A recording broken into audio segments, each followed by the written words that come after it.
Vamos a abrir la Biblia en Hebreos capítulo 6.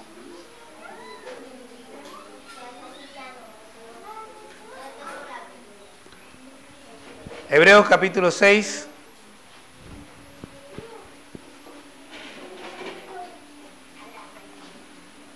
Versículos del 13 al 20. Cielo.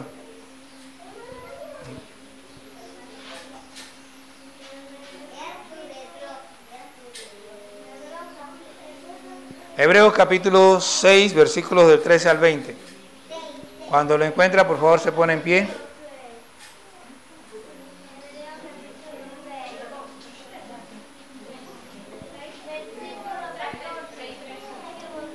Hebreos capítulo 6, versículo 13.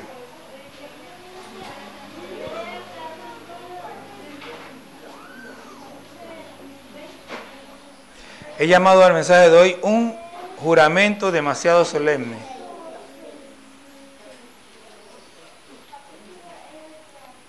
Póngase en pie si ya lo tiene para que podamos leerlo todos juntos.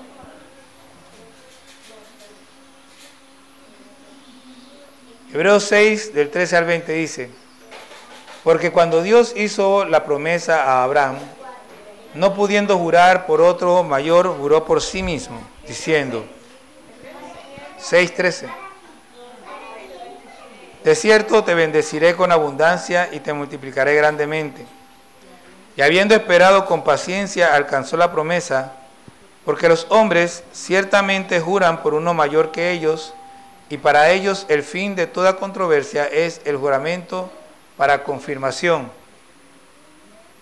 Por lo cual, queriendo Dios mostrar más abundantemente a los herederos de la promesa la inmutabilidad de su consejo, interpuso juramento, para que por dos cosas inmutables, en las cuales es imposible que Dios mienta, tengamos un fortísimo consuelo los que hemos acudido para asirnos de la esperanza puesta delante de nosotros, la cual tenemos como segura y firme ancla del alma, y que penetra hasta dentro del velo, donde Jesús entró por nosotros como precursor, hecho sumo sacerdote para siempre, según el orden de Melquisedec. Pueden sentarse. Como dije, he llamado a este mensaje un juramento demasiado solemne. No me gusta esa palabra demasiado, pero en realidad no sé cómo decir tan lo solemne y lo grande que es lo que el Señor ha hecho ahí. Ahora, vamos a pensar un poquito. ¿Sabe usted qué es un sumo sacerdote? ¿Cuál es la principal función de un sumo sacerdote? ¿Lo sabe? ¿Tiene una idea? Intercesor. En el capítulo 5 el escritor de Hebreo inicia tratando de explicar el sacerdocio de Cristo, el cual es el tema principal de los capítulos 7 al 9. Pero se detiene debido a la falta de madurez espiritual de los receptores del mensaje, debido a que el tema de los capítulos siguientes es el sacerdocio. Lo vamos a unir con los primeros versículos del capítulo 5, pero hoy vamos a hablar de las dos cosas inmutables, acerca de las cuales es imposible que Dios mienta. Debemos comprender que la palabra de Dios es firme. Mire, la palabra de Dios es firme. Juramento demasiado solemne. La palabra de Dios es tan firme que no hay posibilidad de que Dios diga algo que no se cumpla o que Él no cumpla. No lo dice en broma. No lo dice casualmente. Lo que Dios dice, dice y eso se cumple. La palabra de Dios es súper confiable. Pero cuando Dios hizo la promesa, quiso agregar una garantía adicional y adicionó un juramento. Dios no necesita jurar. Lo que Dios dice, eso es. Pero Él añadió un juramento. Ahora, antes de hablar de esas dos cosas, debemos preguntar, ¿qué tan maduro eres? ¿Estás listo para comer vianda o necesitas todavía leche? Vamos a ponernos a nivel. y reforcemos el conocimiento de los rudimentos de Cristo, que según vemos en el capítulo 5, versículo 11, dice el escritor: acerca de esto tenemos mucho que decir y difícil de explicar por cuantos habéis hecho tardos para oír. Lo que está diciendo aquí no es que ellos oigan lentamente, sino que reaccionan lentamente a lo que escuchan. Él está hablando de que se les da algo, se les enseña algo, pero ellos no logran reaccionar y actuar de acuerdo a lo que se les enseñó. Te ha puesto tardo para oír, para atender, para obedecer a las cosas que se te enseñaron. Mateo 7:24 dice: el que me escucha estas palabras y las hace. Es el llamamiento de Jesús. Pero muchas personas escuchan distraídamente, descuidadamente. Escuchan las cosas y luego no se acuerdan que la escucharon. O escuchan las cosas y luego simplemente las pasan por alto. No se trata de oír. Santiago nos dice que no seamos oidores advenedizos, sino hacedores de la obra. Lo cual significa que nosotros no podemos venir a la iglesia, escuchar la palabra y seguir viviendo de la misma manera. La palabra tiene que transformarnos. Si la palabra no me transforma, entonces yo estoy perdiendo mi tiempo. Gracias a Dios yo no pierdo mi tiempo, porque si a usted no le transforma, a otro le va a transformar. Pero a alguien transforma la palabra de Dios cuando me paro aquí y la predico. Entonces, dice: porque debiendo ser ya maestros, después de tanto tiempo, o sea, ¿cuántos años tienes en el Evangelio? Y todavía no entiendes las cosas básicas del Evangelio. Todavía tienes necesidad de que se te vuelva a enseñar cuáles son los primeros fundamentos, los primeros rudimentos, pero las cosas más básicas de la doctrina de la palabra de Dios. Y habéis llegado a ser tales que tenéis necesidad de leche y no de alimento sólido. El bebé cuando nace no tiene el estómago preparado para recibir una galleta, una cucharada de arroz. Se le tiene que dar líquidos y sobre todo leche para que él pueda digerir la comida que recibe. No puede estar comiendo sólidos. Eso toma un tiempo. A medida que él va madurando y va creciendo, se le va dando papilla, ensaladas, purés, etcétera, hasta que ya puede comer comida realmente sólida. Pero hay gente en el Evangelio que tiene años y todavía son bebés que no entienden las cosas más básicas del Evangelio de Cristo. Dice: y todo aquel que participa de la leche es inexperto en la palabra de justicia porque es niño. O sea, aquel que no entiende las cosas básicas de la enseñanza del Evangelio, de la doctrina de Cristo, es inexperto, no sabe nada, es un niño espiritualmente hablando. Pero el alimento sólido es para los que han alcanzado madurez. Mire, yo quiero que usted escuche lo que dice aquí. Dice: para los que han alcanzado madurez, y luego explica qué es o cómo se alcanza la madurez. Dice: para los que por el uso tienen los sentidos ejercitados en el discernimiento del bien y del mal. Mi hermano, el electricista Jairo, él es graduado de la Universidad de Electricidad. Y él estuvo en sus inicios trabajando en la zona para otra persona. Ahora él tiene su propio negocio y trabaja para él, pero trabaja para otra persona. Y él nos contaba la otra vez que él iba a ese trabajo, pero como que no tenía mucha ganas del trabajo y tenía un capataz. Y cuando estaba contando la historia, dice que el capataz no trabajaba. Y yo dije: no diga que el maestro de obra no trabaja, no diga que no trabajaba. Que no trabajaba como ustedes, pero él estaba chequeándolo todo. Su trabajo no era ir a conectar cables, su trabajo era ver que el trabajo se hiciera bien. Es como el coach del equipo que está allá sentado o parado a la orilla. Él no está pateando el balón, pero él está viendo, su trabajo es ese. Entonces, él, corrigió, pero él dice que él iba, un día, él llegó y este hombre le dice: empieza donde lo dejaste ayer. Y él no sabía dónde había dejado el trabajo el día anterior. Y entonces le dije: ¿viste? Vienes aquí a hacer trabajo de cualquier manera. Por eso no te acuerdas de lo que hacías ayer.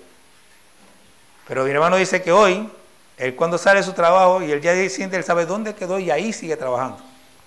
¿Por qué? Por el uso, por el trabajo, por el mover. Uno va madurando, va teniendo experiencia. Pero si usted escucha la palabra y no la vive, nunca. Va a seguir siendo un bebé porque usted nunca va a desarrollarse. Si se le dice a usted hoy, por medio de la palabra, que usted debe, por decir algo, debe dejar de preocuparse por lo que va a comer. Mire, yo le digo una cosa. A todo el mundo le encanta Mateo 6:33. Buscad primeramente el reino de Dios y su justicia y todas estas cosas os serán añadidas. Por eso es que se la he mencionado tantas veces en estos últimos días. Ya van varias veces que se los menciono. Porque quiero que lo entiendan. Mateo 6:33 no existe sino versículos por lo menos del 24 hasta el 32. Tú no puedes entender lo que significa Mateo 6:33 si no conoces los versículos que dicen antes.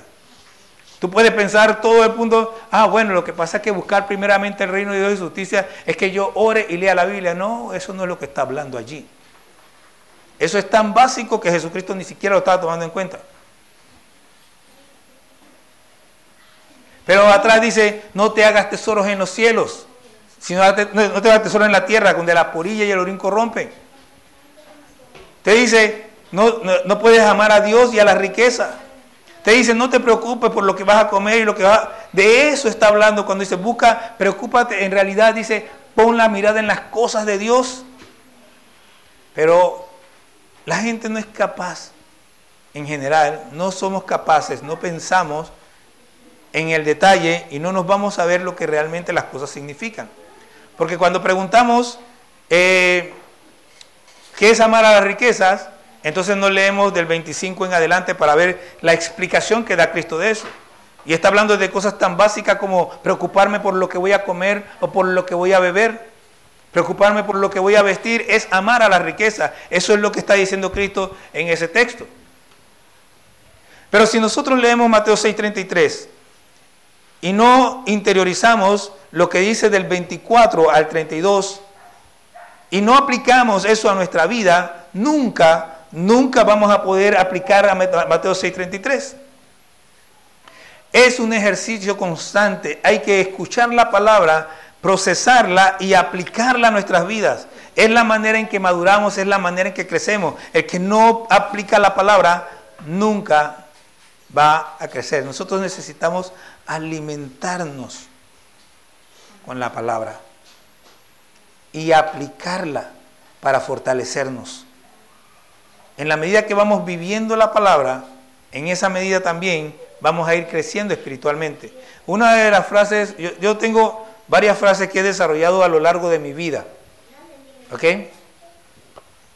Una de las frases que he desarrollado a lo largo de mi vida es: aprender se aprende haciendo. De otra manera lo digo es, nadie aprende nada hasta que no lo pone en práctica.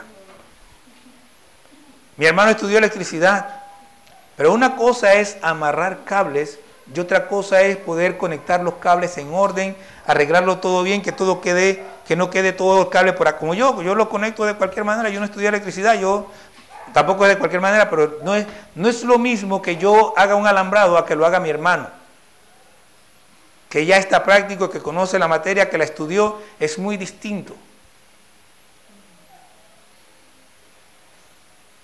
Ahora, si yo, por ejemplo, no estudié electricidad y me voy a trabajar 2 o 3 años con mi hermano, él me va a enseñar: pon este tubo aquí, quema aquí, haz esto acá. Y a los 2 o 3 años, por la práctica, yo voy a ser un profesional. Pero si usted nunca pone en práctica, siempre va a ser un bebé. Siempre va a ser alguien inexperto. Siempre va a ser alguien que va a estar cometiendo error. Nosotros tenemos que llegar a la madurez, tenemos que ejercitar los sentidos, tacto, la vista, el oído, tenemos que ejercitarlo. Hablábamos hace un rato de un perro que tenía la hermana Toña hace tiempo atrás, y la hermana Toña, el perro se le perdió por 3 días. El perro estaba ciego. Y dice la hermana Toña, si no hubiera sido por Adanesh, no lo encontramos. Adanesh estaba chiquitita. Y dice que estaban, creo, con Deveira, y el perro estaba aullando, enredado en unos matorrales por allá. Y Adanesh dice, ese es mucho.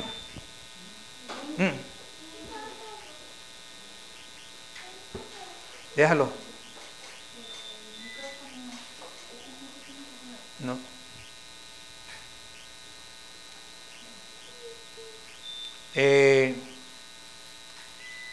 El oído de la niña. La abuela pensaba que era, no, ese es mucho, decía. Ella insistió, era él, ella estaba escuchándolo. Estaba chiquitita, pero ella sabía que era el perro. Nosotros tenemos que ejercitar nuestros sentidos espirituales. Y si nosotros no podemos, no lo hacemos, nunca vamos a crecer. Y si no crecemos, Dios, ¿cómo usted puede poner a un niño a trabajar y esperar que lo haga bien? Por eso es que yo me opongo a que personas que no están preparadas se paren aquí enfrente. Porque acaban enfermas, acaban renunciando al ministerio y empiezan a pasar un montón de cosas y nadie sabe por qué. Porque es que no te pusieron antes de tiempo, no estabas preparado. Porque es que tengo el don y tengo el talento, no basta. Que tengo la voz, no basta, no sirve, estás sirviendo a Dios, eso no te sirve, no es suficiente. Para poder servir a Dios tú tienes que estar preparado, tienes que haber madurado, tienes que ser una persona que realmente tenga el carácter. Y eso no se hace de cualquier manera, tiene que trabajarse. Yo doy gracias a Dios primero por los 2 años que estuve sentado y que nadie me conoció en Callecú. Porque cuando yo llegué a Callecú, era líder en mi empresa. Y cuando una persona llega a cualquier iglesia pentecostal y un pastor o un líder descubre que esa persona es un líder en una empresa, lo quieren poner a trabajar de una vez. Pero a mí no me vieron. Tuve 2 años alimentándome ahí tranquilo, sin mirar para ningún lado, solamente escuchando lo que decía el pastor. Y cuando Dios me inquietó, me levanté y pedí yo mismo. Pero porque Dios me inquietó. Y aún después de eso, seguí alimentándome y seguí alimentándome y seguí ejercitándome. Y todavía sigo haciéndolo. Entonces, a veces me encuentro cristianos que si yo le hiciera la pregunta, ¿eres salvo? Algunos me dirían sí, porque esa es la respuesta obvia. Otros me dirían, sinceramente, pastor, no sé. Porque son sinceros. Pero los dos están igual de mal. Porque no me vas a contestar que sí, porque es una respuesta obvia. La pregunta es, ¿sabes a ciencia cierta, entiendes lo que es la salvación? ¿Sabes que en realidad eres salvo? ¿Sabes por qué eres salvo? ¿Sabes que eres salvo porque Cristo murió en la cruz? ¿Sabes lo que significa el sacrificio en la cruz? ¿Sabes lo que significa esa sangre? ¿O simplemente estás repitiendo lo que te dijeron? ¿Lo entiendes en verdad? Aquí dice el escritor, por tanto, dejando ya los rudimentos, o sea, las cosas básicas de la doctrina de Cristo, vamos adelante a la perfección. Ya es hora de que caminemos, de que dejemos de estar ahí sin saber hacia dónde voy, sin saber quién soy, sin saber lo que hago. Es hora de que empecemos a avanzar, pero para poder avanzar tienes que conocer las básicas, lo básico. Tienes que saber lo básico, tienes que estar claro en algo. Dice, no echando otra vez el fundamento de arrepentimiento de obras muertas. Y de nuevo, esto hay que verlo de que se le está hablando al pueblo hebreo. Esto tenía varios significados, pero yo nada más voy a hablarle de uno, que es el importante para nosotros.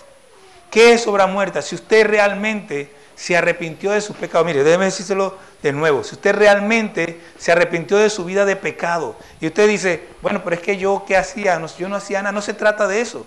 usted vivió sin Cristo por un tiempo. Y el vivir sin Cristo es el pecado de pecados. El que vive sin Cristo ya está condenado, punto. Olvídese de que si robó, si se emborrachó, olvídese, usted vivió sin Cristo. La razón por la que se emborrachan, por la que roban, por la que mienten, por la que matan, es porque viven sin Cristo. El pecado imperdonable es vivir sin Cristo, es dejar a Cristo a un lado. Cuando usted tiene a su marido, a su esposa, a su madre, por encima de Cristo, usted está pecando. Entonces, si ya tú lo hiciste de verdad, si te arrepentiste de tu pecado y reconociste en el sacrificio de Cristo en la cruz el pago por tu salvación, si en verdad lo hiciste, ya lo hiciste. Ya, o sea, ya. No tienes que hacerlo 10 veces. No tienes que hacerlo 50 veces. Mire, yo recuerdo que cuando estaba leyendo esto me acordé que hace años atrás le decíamos a la gente, y todavía lo hacen, pero ya yo no lo hago, decían, ¿crees en Cristo? Repite la oración. O algunos decían, pero ¿cómo hago? Ora conmigo. Bien, entonces venía gente que había estado en el Evangelio y se apartaban. Y cuando volvían al Evangelio, de que vamos a hacer la oración de nuevo. ¿Usted sabe lo que es? Lo que se está haciendo con eso.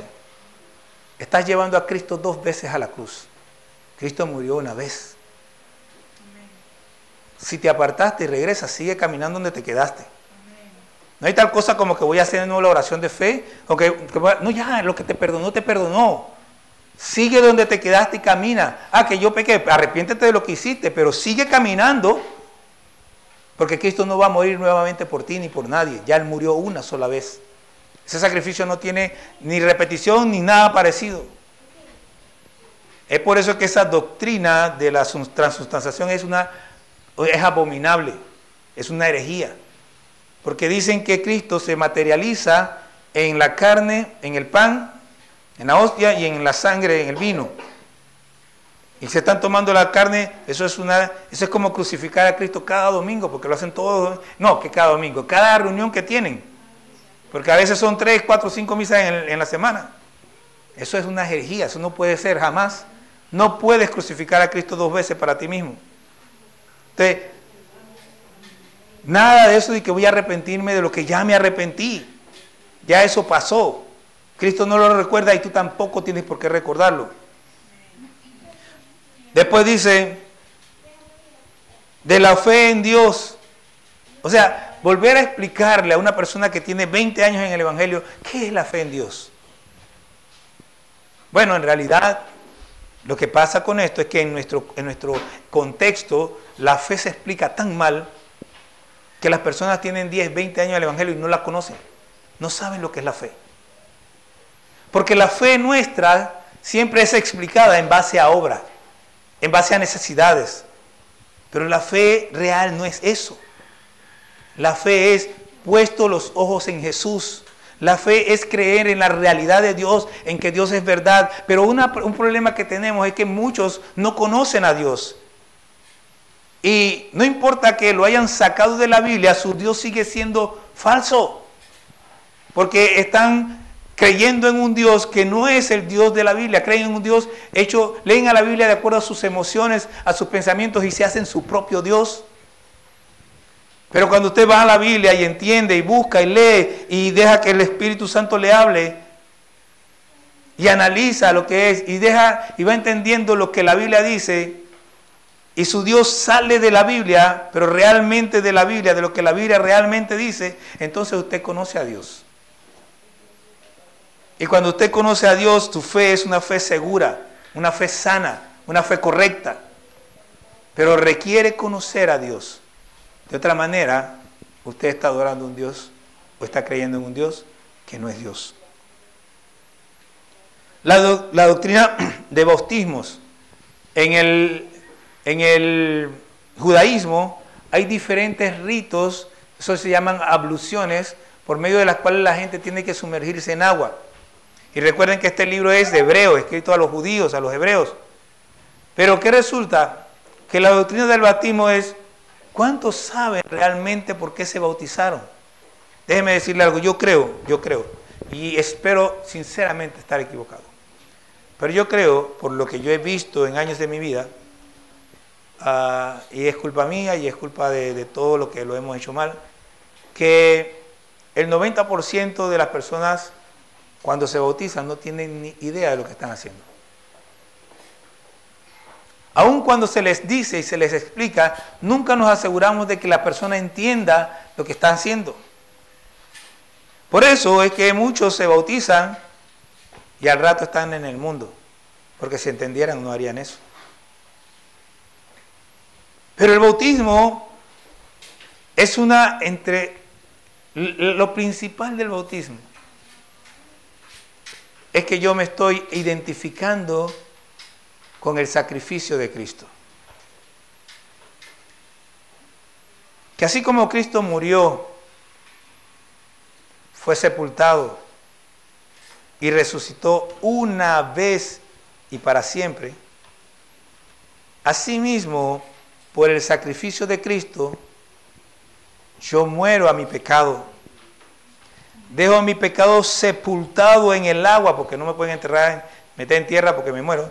Sepultado en el agua y salgo como una nueva criatura. Por eso es que dice que de modo que si alguno está en Cristo, nueva criatura es. Ya mis pecados pasados fueron borrados. Ya mis actitudes malas del pasado fueron quitadas. Yo tengo que empezar a vivir una vida diferente, porque ahora soy una nueva persona, una nueva creación, una nueva criatura. Ya no puedo vivir como vivía antes.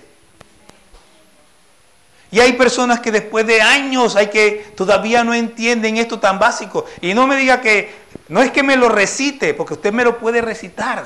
La pregunta es si lo está viviendo. Acuérdense que dice, os habéis hecho tardos para oír. No se refiere a escuchar, se refiere a vivir, a aplicar lo que se te ha enseñado. Estas cosas deben estar claras en nosotros y debemos estarla viviendo de manera natural. Debemos poder explicársela a cualquier persona. Debemos saberla como parte de nuestra vida. Dice, en la doctrina de la imposición de manos. Por ahí hay gente, yo me acuerdo que una de las frases que escuché cuando venía creciendo en el Evangelio es, no impongas manos a cualquier persona, porque decían que si yo le pongo una mano a una persona que tiene un espíritu endemoniado, se me va a meter el espíritu. ¿De qué? ¿De dónde sacan eso?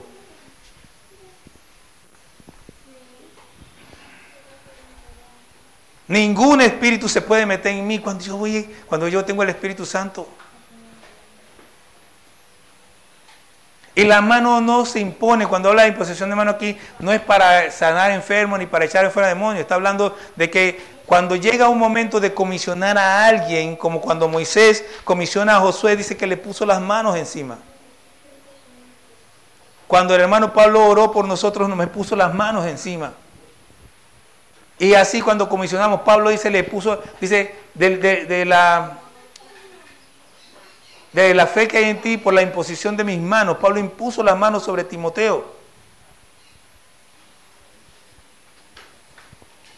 Pero había un concepto, era el del sacrificio. Cuando iban a matar al becerro o a lo que sea, le ponían la mano y transferían su pecado a ese animal, simbólicamente. Está hablando no de eso, está hablando de la imposición de manos que les estoy explicando en este momento. Después sigue, y estas son las básicas, esto es lo básico, de la resurrección de los muertos. Allá en 1 Corintios capítulo 15, Pablo tiene toda una disertación acerca de la resurrección de los muertos, donde dice que si Cristo resucitó, ¿cómo es que algunos de ustedes dicen que no va a haber resurrección? Porque si Cristo no resucitó, entonces nadie resucita. Pero Cristo resucitó, así que nosotros vamos a resucitar. Y usted tiene que tener la certeza. Si alguien viene y le habla de otra cosa y usted duda, entonces, ¿de qué estamos hablando? Ya usted tiene que saber. Vamos a resucitar. Cuando Cristo venga, los que hayamos muerto o los que estemos vivos, los que hayan muerto o hayamos muerto, vamos a resucitar. Y los que estemos vivos vamos a ser transformados. La Biblia lo dice.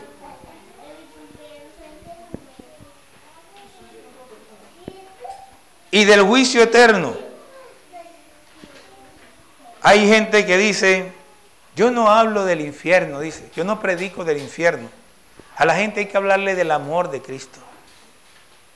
Usted no puede hablar del amor de Cristo en propiedad si no habla del juicio. Su predicación está incompleta y está engañando a la gente. Porque cuando hablamos del amor de Cristo no es ese amor soso que todo lo acepta, que no le quiere pegar a nadie, que no le quiere llamar la atención a nadie. Yo me pongo a pensar, a ver, el amor de Cristo. El amor de Cristo.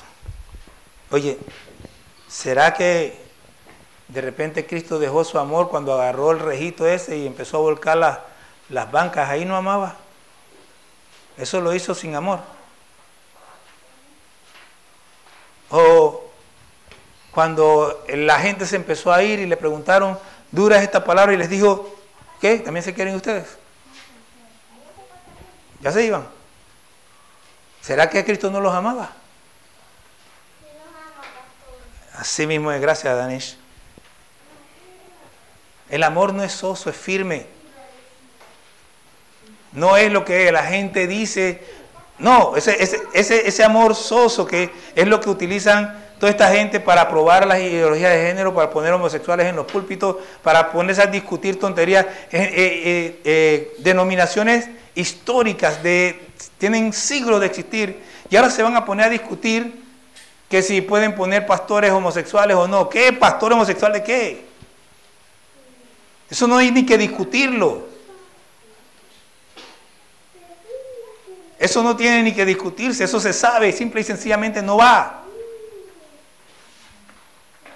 Estaba leyendo, escuchando que una iglesia metodista muy grande se separó del concilio porque el concilio está discutiendo estas cosas y dice, ya sé dónde va para eso, yo me voy, y se fueron. Y hay otras que están renunciando igual, porque es que eso no se tiene ni que discutir, eso se sabe, el cristiano sabe que eso no va. Y cuando usted vea que aquí discuten eso, es porque el enemigo se infiltró y logró colocar a los suyos a la cabeza. El día que yo escuche que un líder de la cuadrangular siquiera insinúa que eso se debe discutir, yo le voy a decir, tú eres un demonio. Estás escuchando demonios, eso no se tiene ni que discutir. Hermano, no, eso no se tiene que discutir. El cristianismo tiene que estar claro y punto, eso no va. Tenemos que saber, tenemos que entender. Pero lo que pasa es que ponen en liderazgo a gente que está en esta condición, que son bebés espirituales, que no entienden nada y que acaban desviando a todo el mundo. Ahora, nosotros tenemos que avanzar, dice, avancemos hacia la perfección. Dice, dejando los rudimentos, o sea, no es que vamos a dejarlos, sino que nosotros ya no tenemos que ocuparnos de eso. Eso tenemos que explicárselo a los nuevos, pero nosotros ya debemos seguir aprendiendo cosas más firmes, más fuertes, de mayor peso. Entonces dice, dejando los rudimentos de la doctrina de Cristo, vamos adelante a la perfección. Versículo 4, y aquí viene la cosa sabrosa.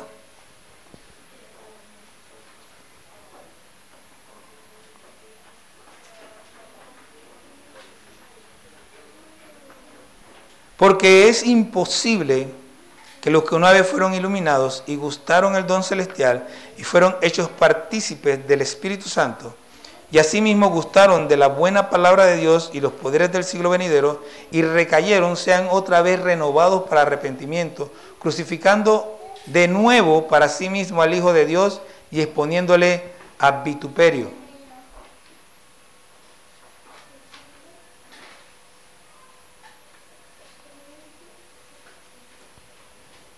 Mire lo que dice. Y cuando yo pienso en todos aquellos que se han ido, y viene este versículo a mi cabeza, ay Señor, es imposible que los que una vez fueron iluminados y gustaron del don celestial y fueron hechos partícipes del Espíritu Santo. y asimismo gustaron de la buena palabra de Dios y los poderes del siglo venidero, y recayeron, sean otra vez renovados para arrepentimiento. Hermano y hermana,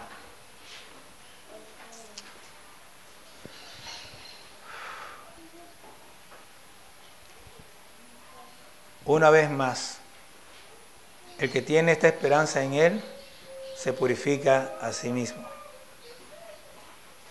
Hay muchísimas cosas que parecen buenas y no lo son. ¿Ok? Hay muchísimas cosas que se ven graciosas, que se ven bonitas, pero están totalmente corrompidas.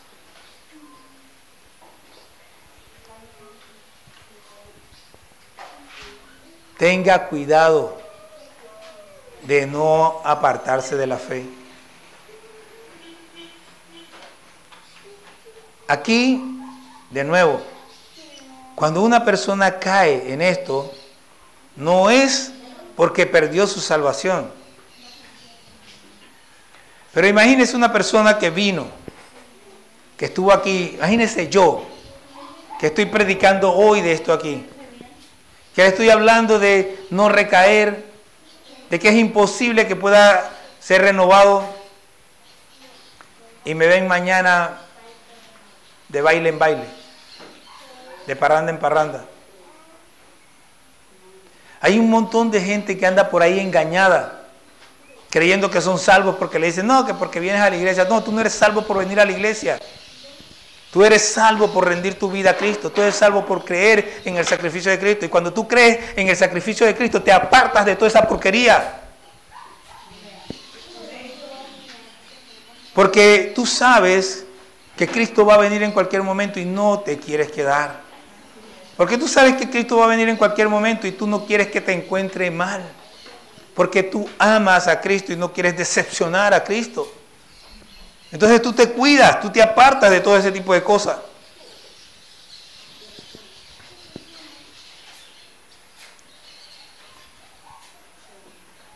No puedes volver a crucificar. Miren, o sea, Cristo murió una vez.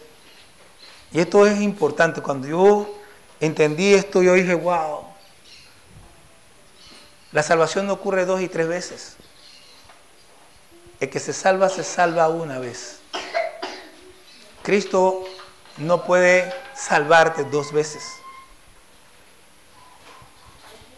Hay un momento donde tú te conviertes.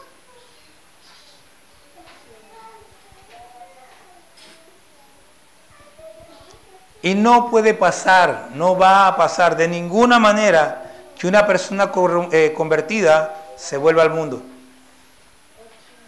O sea, una persona convertida no se va a volver al mundo. Y vamos a supongamos que una persona convertida se vuelve al mundo. Si una persona algún día se convirtiera y se volviera al mundo, esa persona nunca más va a volver al Evangelio. Jamás. Porque tendría que volver a crucificar a Cristo y Cristo no se va a volver a crucificar por nadie.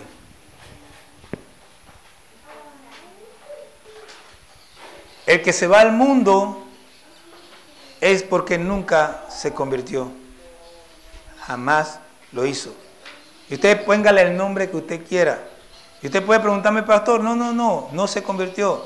Y no importa lo que usted crea, a mí no me va a cambiar el pensamiento. El que está en el mundo, que estuvo aquí o estuvo en cualquier otra iglesia, está en el mundo, nunca se convirtió, nunca conoció a Cristo, nunca estuvo en los caminos del Señor. No importa cuánto cantó, no importa cuánto predicó, no importa cuánto vino a la iglesia, no importa cuánto contribuyó, nunca estuvo en el camino del Señor, jamás.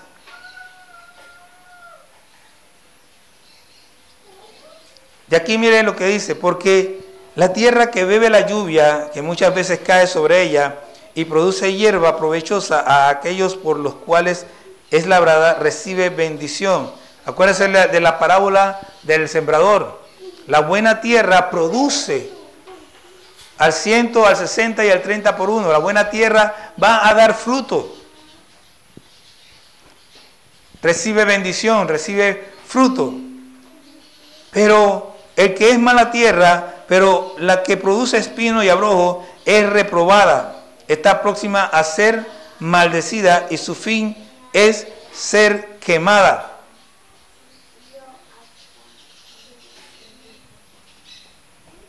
Y su fin es ser quemada. Y cada vez que hablan así, simbólicamente de ser quemada, están hablando de los que van a ir al infierno. Pero en cuanto a vosotros, oh amados, estamos persuadidos de cosas mejores y que pertenecen a la salvación, aunque hablamos así. Porque Dios no es injusto para olvidar vuestra obra y el trabajo de amor que habéis mostrado hacia su nombre, habiendo servido a los santos y sirviéndole aún. Y yo puse aquí, yo también estoy seguro. Yo también.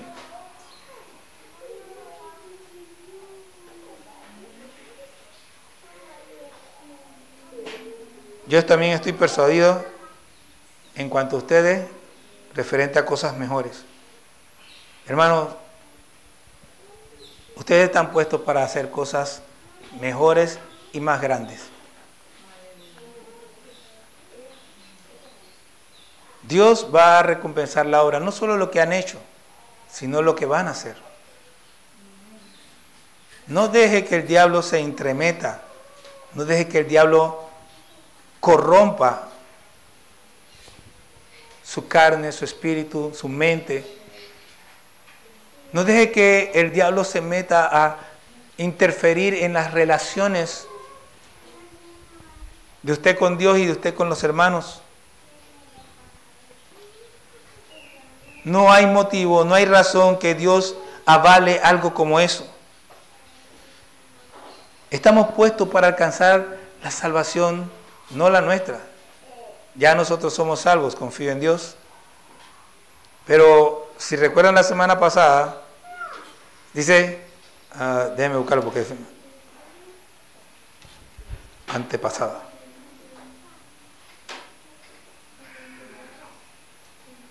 Si retenemos firme hasta el fin la confianza y el gloriarnos en la esperanza. Y después dice, con tal que retengamos firme hasta el fin nuestra confianza del principio.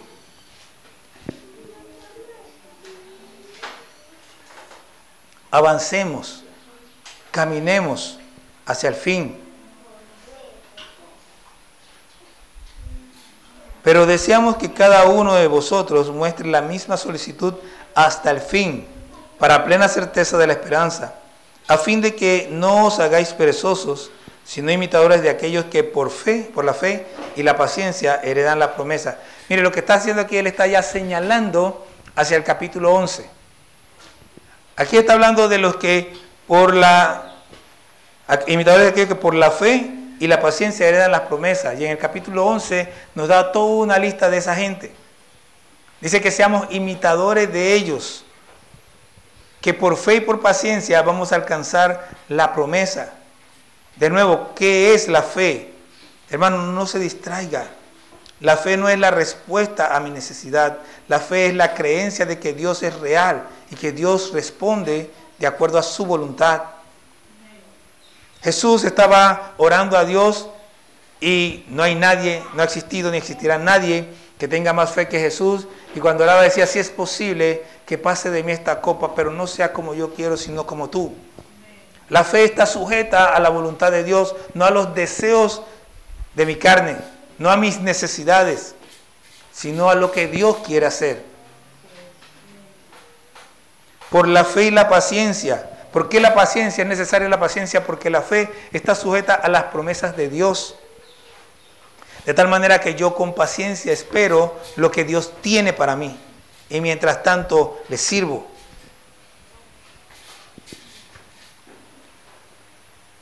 Si quiere heredar las promesas,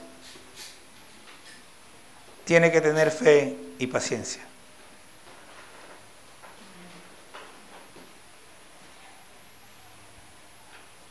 Ahora dice, porque cuando Dios hizo la promesa a Abraham, no pudiendo jurar por uno mayor, juró por sí mismo. Vamos a ir a ver esta promesa. Génesis 22, 16. Para que estemos sintonizados con lo que se está diciendo aquí. Génesis 22, 16.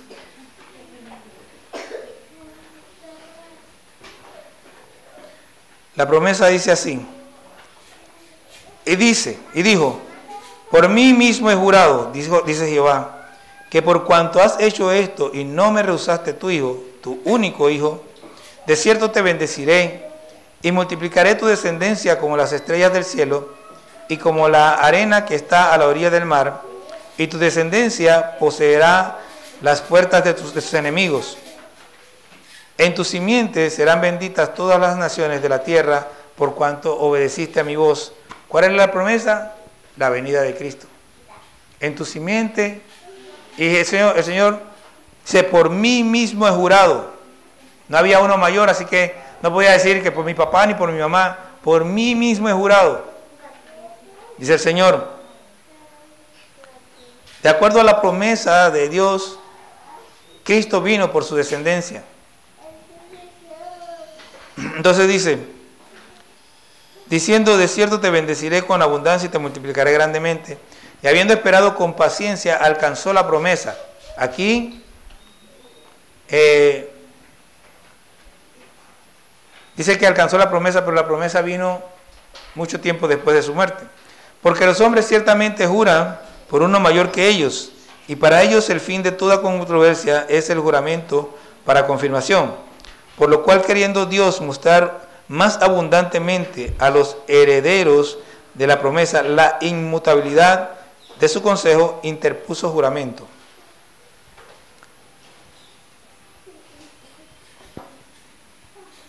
Dios, como dije hace un rato, nunca dice nada que no cumpla.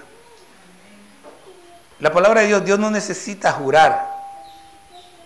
Dios no necesita decir por Dios, por mi mamá, por mi tío, por mi abuelo. La palabra de Dios es firme. Y lo que Él dice simplemente se cumple y punto.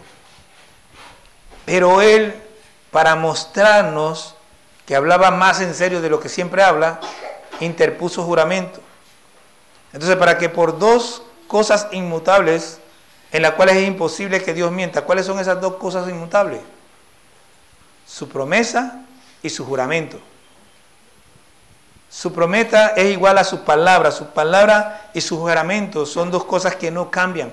La palabra de Dios es firme, no cambia. Si Él dijo algo, Él no va a echarse para atrás. Eso es lo que Él dijo. Así que nosotros tenemos que entender algo. Dios no va a cambiar nada de lo que está escrito en la Biblia. Todo lo que ha escrito, eso es.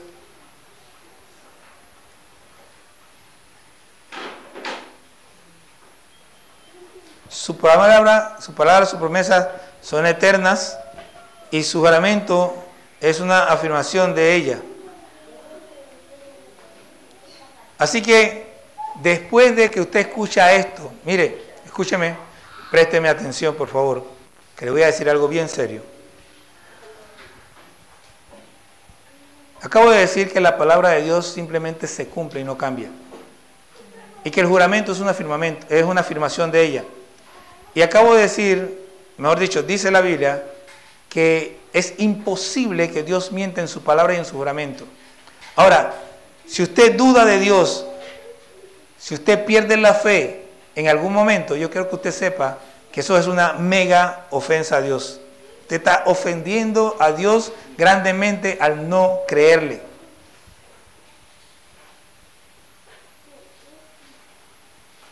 Si usted no quiere ofender a Dios, empiece a desarrollar fe.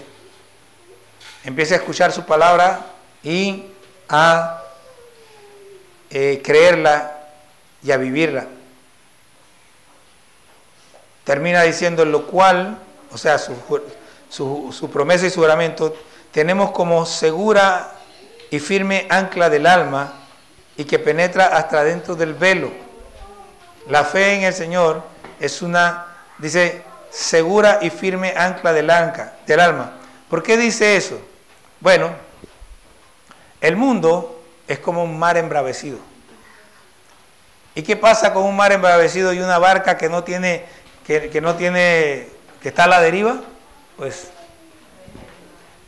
el mar hasta la destruye. Pero nosotros estamos firmes en Dios en medio de ese mar embravecido. Tenemos una promesa clara y firme. Y cuando vengan las olas o lo que quiera que nos quieran llevar, nosotros nos mantenemos en la promesa de Dios, firmes, creyéndole. Jesús es el cumplimiento de la promesa y quien garantiza que se cumplirá. Por eso es que dice aquí que penetra hasta dentro del velo. Está hablando del velo del templo, que ya no existe, pero se refiere ahora en el cielo. El velo es el cielo donde Cristo entró, llevando la ofrenda de su sacrificio por la salvación de nuestras almas. Donde Jesús entró, dice, por nosotros como precursor, hecho sumo sacerdote para siempre, según el orden de Melquisedec. Y aquí hay una diferencia entre el sacerdocio de Cristo y los sacerdotes que existían antes. Pero eso lo vamos a ver la próxima semana, que vamos a empezar a hablar del sacerdocio de Cristo. ¿Por qué es diferente y a qué se refiere cuando habla de un sacerdocio según el orden de Melquisedec? Hermanos, este es un tiempo especial de Dios para nosotros. Dios ha decidido tomarnos de la mano y llevarnos a la madurez.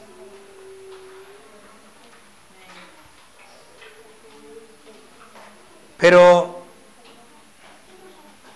el libro de Dios de Hebreos nos dice que cuando somos inmaduros no podemos sino beber leche espiritual. Es importante asegurar nuestra condición delante de Dios. Y no estoy hablando de que tengamos que hacer grandes esfuerzos para ser salvos. La salvación viene simplemente por creer. La salvación es solamente por gracia. Es algo que Dios hace en nuestras vidas. Así que ya no seamos más niños. Tus pecados ya han sido perdonados. Debes tener fe en Dios y para eso necesitas conocer a Dios. Debes saber que el bautismo te identifica con la muerte y resurrección de Cristo. ¿Por qué se imponen las manos? Estamos esperando la venida de Cristo. Eso va a venir y va a ocurrir. De modo que cuando llegue vas a ser resucitado de la muerte y tendrás vida eterna. Tenemos que afirmar nuestra fe y avanzar hacia la perfección practicando lo que ya se nos ha enseñado. Creer sin duda en Dios y obedecer su palabra. Dios ha prometido. Dios no es hombre que mienta, ni hijo de hombre que se arrepienta. Lo que Él ha dicho, eso va a hacer. Y en este caso no solo lo ha dicho, además lo ha jurado. No ofendas a Dios dudando de su palabra y de su juramento. Porque así como su palabra y su juramento obran para salvación a los que creen, también obran para perdición de los que no creen. Tenemos que afirmarnos en Él. Padre, te damos gracias por tu amor.